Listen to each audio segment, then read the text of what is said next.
Right, decision made. And the one we've spotted looks like the perfect specimen, an MX-5 Arizona Mark II. The Mark I MX-5 first hit the Tokyo tarmac in 1989. Mazda took inspiration from the British and Italian sports cars of the 50s and 60s and delivered a perfectly balanced, light, small, simple and most importantly, affordable sports car. The Roadster was reborn.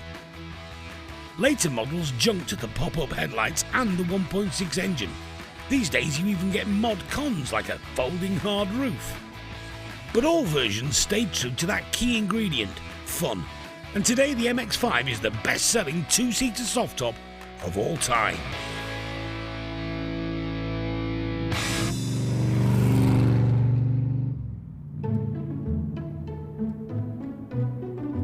Dave is a massive fan. These must be the most value for money little sports car in the world. They handle like a go-kart. Your bum's that far off the floor, so you feel you're doing about 300 miles an hour everywhere. Then you've got to look at the key and it starts. This all sounds too good to be true. The only thing you've got to watch out for is body. They do rot surprisingly quickly. Well, sills have been done because we've got a slightly different shade of yellow there. Look, so that's been done down that side. But I'm not a massive lover of this undersill right up here. You never had it right up here on factory. To get top dollar for one of these, they have to be really good. Yeah. For every one outstanding car, there'll be 500 bad ones. Let's hope this is the one. To lot number 414, the Mazda MX-5 Arizona, limited edition Arizona. Where are we going to be? £2,000 sold. 2000, 21, 22, 23, Are we having a bid? 2003, 4, 2004, £2,400 and sold. At 2004, 5, 2,500. At £2,500. At £2,500, your bid at 25. 2,500 going once. 2,500 going twice. Third and last time sold. £2,500 fair warning. Sold to the Bangers and Cash team. We're happy with that, and so is Jack. Look at that, 30-odd thousand mile, little two-door sports car, convertible, for how much? 2,500 quid. 2,500 quid. Great, isn't it? We think so. But before we get too excited, we're letting the Mazda dudes in Darlington give our Mark II the once-over. Owners Andy Barras and Mark Thornton first met when Andy sold Mark parts for an MX-5 competition car he was building. The rest is history. 10 years later, we've got Mazda dudes where we've got, 3 staff, and it's just kind of growing day on day, basically. Unsurprisingly, they know all there is to know about the Mazda MX-5. The Mark I originated 1989, was around till about 1997. Then they brought out the Mark II. They're known for rotting inside out, basically. What, sorry, the Mark II is known for rotting? Yeah, more so than any other. So if you were not going to buy a Mazda, you wouldn't buy a Mark II? I would recommend that you don't buy a Mark II or a 2.5. Right. Without seriously looking at it. We're not very good at that. Oh. Time for a second opinion. Owen Oliver and Andy Wingrove will be in charge of fettling our MX-5. In terms of cars, what potentially causes the biggest issue for you? Which Mark? Mark II. Does it? Yeah. Right. Let's get on with it then. Oh, you've bent down and looked at something already. Yeah, I've spotted something. But I'm going to have a look at the sill here because you can see it's been repaired. There's no arch guard. So does that mean water has gone in? Quite possibly, yeah, potentially it has gone in. It's opened up there. So you've got rust in there. The paint's peeling off. One of the main reasons for the Mark II corroding more than any other model is that some of the bodywork is double skin rather than single. This means moisture can get trapped and eventually turn to rust. That's a Mark II front chassis leg. That's one from the House of Horrors. You can see that's how they go. It's double skinned, so the water gets in between, and the only place it can go is out, so it breaks out. That's what happens on all Mark IIs. The chassis legs are structural and need to be rust-free. So that one is definitely broken out, it's holed. It's like that, not as bad as that. This one's just swelling. Yeah. Without replacing those, it potentially won't get through an MOT. No. No. It's not the worst car we've seen. It's not a bad one, it's quite a good one, to be fair. If you went and had a look at that one over there, well, we haven't. You're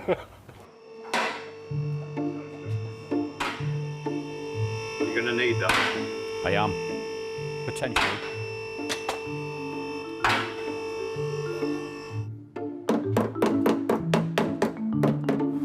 That's not genuine. Yes, that's not nice. That's the new repair panel. That is the old rusty panel. Like the outer panel. Yeah, exactly the same. So that's been repaired as well? Yep. Yes. Yep, it's had the same again.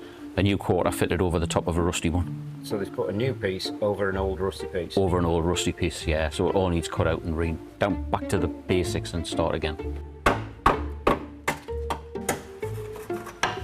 That's a hole. Well, it is now. It wasn't before you hit it. That's where the chassis legs go. And that's common. That's common. They all go like that. Unless they're fresh off the boat or they've lived in a garage and never seen water. There we go. And mechanically up front, From what I can see, it seems all right. It's pretty good. I'm impressed. There's no oil leaks. No, no oil leaks. How much does it cost us for you to make holes in it? Holes are free. oh, so you're not charging us for it? Good answer. Unfortunately, until the Mazda is cut open, we won't know the extent of the corrosion. I've cut into cars that look rotten and inside they're pristine. But I've cut into cars that look good and they're rotten inside. We just don't know. Whether we like it or not, it seems as though we are taking a journey into the unknown. In Darlington, our 2002 Mazda MX-5 is now in the capable hands of Andy Wingrove and Owen Oliver. We now know Mark IIs are renowned for rot. Ours has only done 39,000 miles, yet it's no different. We just need to find out how bad it is. So, well, it's looking, initially, like the very end of the sill is gone. Once I expose the rest of it, we'll see what it's like. What's yours? The main reason for sills rusting is the roof drains getting blocked. So the water runs down, runs into a collection bowl, and then it's meant to drain out through this hole. So we need to clean the drains out, which is a common service item, but most people don't know how to do it. But this is what causes the rot, because the pool sits in there, and then it just fills these full of water. The water, mixed with road salt, quickly corrodes the untreated inner metal. And you can see on the floor what was in it. There you go. That's mud. From the sills to the wheel arch. And further investigation has led to Andy finding a ripple in the steel that shouldn't be there. If it's not rust, and maybe it's been dinted, then great. But if it is rust, then that makes me question what else is in there.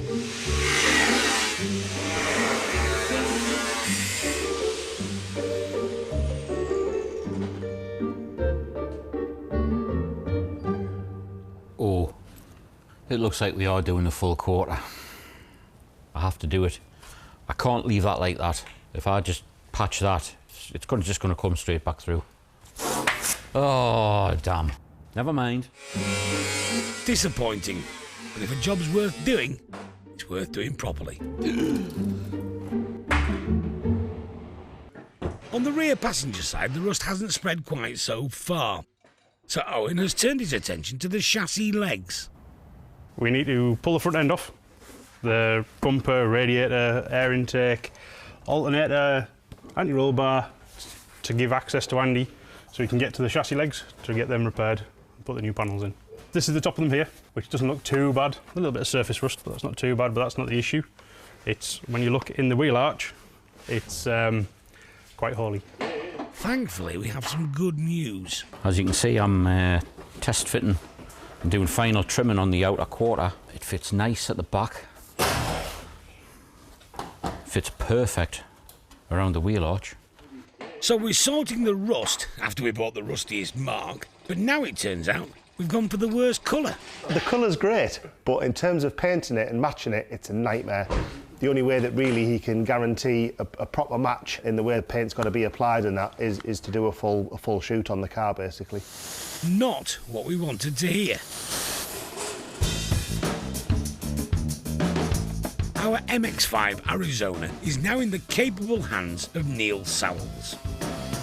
He will treat it to a full respray with the original colour, blaze yellow. Looking good. This is where they've welded the new panel in. As you can see, that ridge there.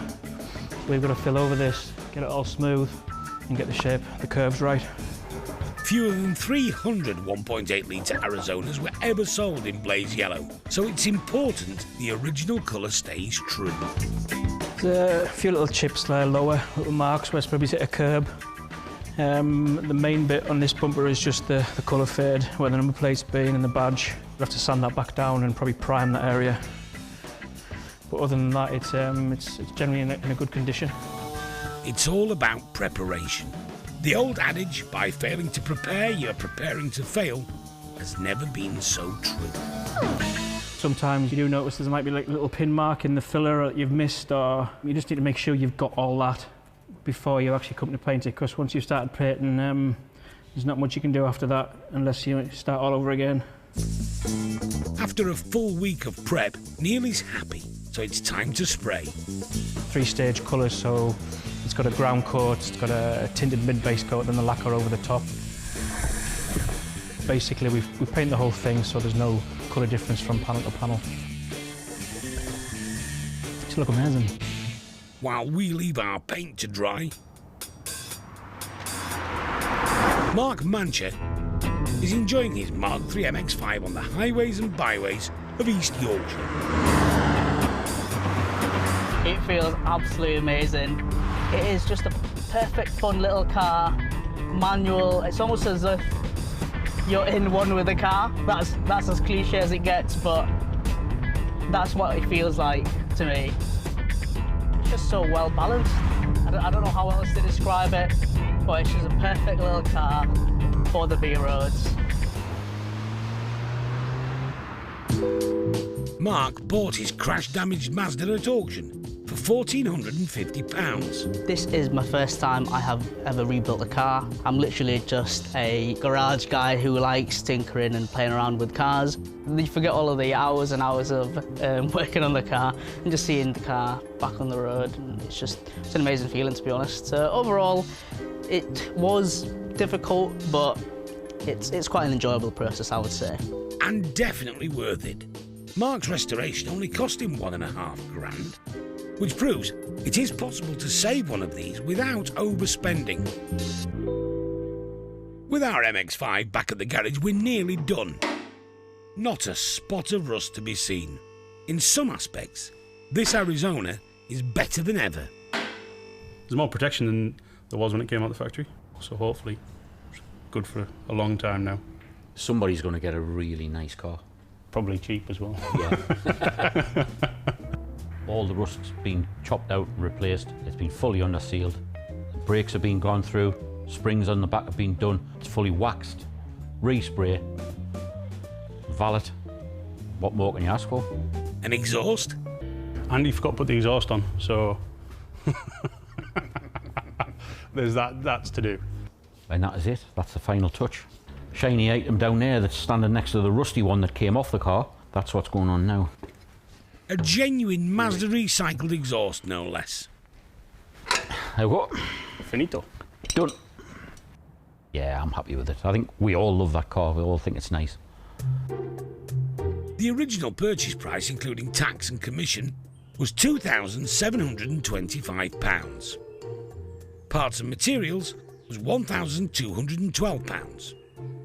Labour, including production time, £8,820, bringing our total spend to £12,757. Here's hoping the Mazda fans are feeling flush on auction day. Back in Thornton-le-Dale, we have a problem. Further back. A crew member who doesn't want to be identified. Yeah, you're nearly in there. Let's call him Jake, as that's his name, has locked both the keys in the MX-5. Yeah. Oh no, you're joking. There you go. Hey, panic over. I'm just trying to remember how bad it was. I think there was a bit of bubbling around the back arches on both sides, wasn't there? So obviously then you then creep into that territory. That's right. And then if the sills all needed doing, that creeps into the rest of the territory. So there was only one way to do it, unfortunately, and that was what you've done. But no, the car looks lovely, doesn't it? Nice and tidy, obviously nice and clean around the arches now. Lovely finish, credit to whoever has painted it and finished it off, it looks lovely. Nice exhaust on there, and to be fair, that's all been done lovely, that floor light, that is superb under there. Time for a cruise round Thornton Le Dale. Benefits and the positives then, they've turned out a cracking car. Mechanically wise, it's sound, engines go on forever. They're a good, fun, smiley car, you know, around the back roads. Look, it's lovely here, cruising about on a Sunday afternoon, roof down. No one's got to do any work on it for the next 10 years, hopefully, and more. But from a money point of view, yeah, you're never going to get any of that back, no way. We've spent more than 12 grand, so it would be nice to see a little return. 2002 Mazda MX-5 Arizona, limited edition, as we know. Super bits of kit. There's a bid at the moment coming in at 3.6. I've got lots and lots of bids on my books. I've got 4,000. Oh, that'll do. 4.5, 5.5, 6,005. Yep, 6,500, 6,750 with me, 7,000 with me, 7,000 here with me. Mr. Producer. Yeah, we're in it for 12.5. Yeah, there you go. That's the figure we were aiming for all the time, yeah. So consequently, there's going to be a small loss somewhere down the line, but that was probably only to be expected, but we've got to be sure that, that the loss is manageable. We've never managed to do it yet, but here it is. 7,500, 750, 7,750, 8,000 pound, 8,000 pound. Are you sure you're all done then? You're all out, 8,000 pound on my sheet, going to be sold. For the first, 8,000 for the second, third and last time, Mr. Brunton, 8,000 pound, 8,000 and sold, thank you. Our work here is done. All right, we didn't make a profit, but we've kept one of the world's most iconic two-seaters on the road for many years to come. Not doing bad though, are we, mate, to get that money? What doing bad? You ought to be doing cartwheels. I think you should be over the moon at that. Yeah, truthfully, I didn't think it'd get to that. So I might have to eat a little bit of humble pie. £8,000, blimey. I think you should be really happy with that.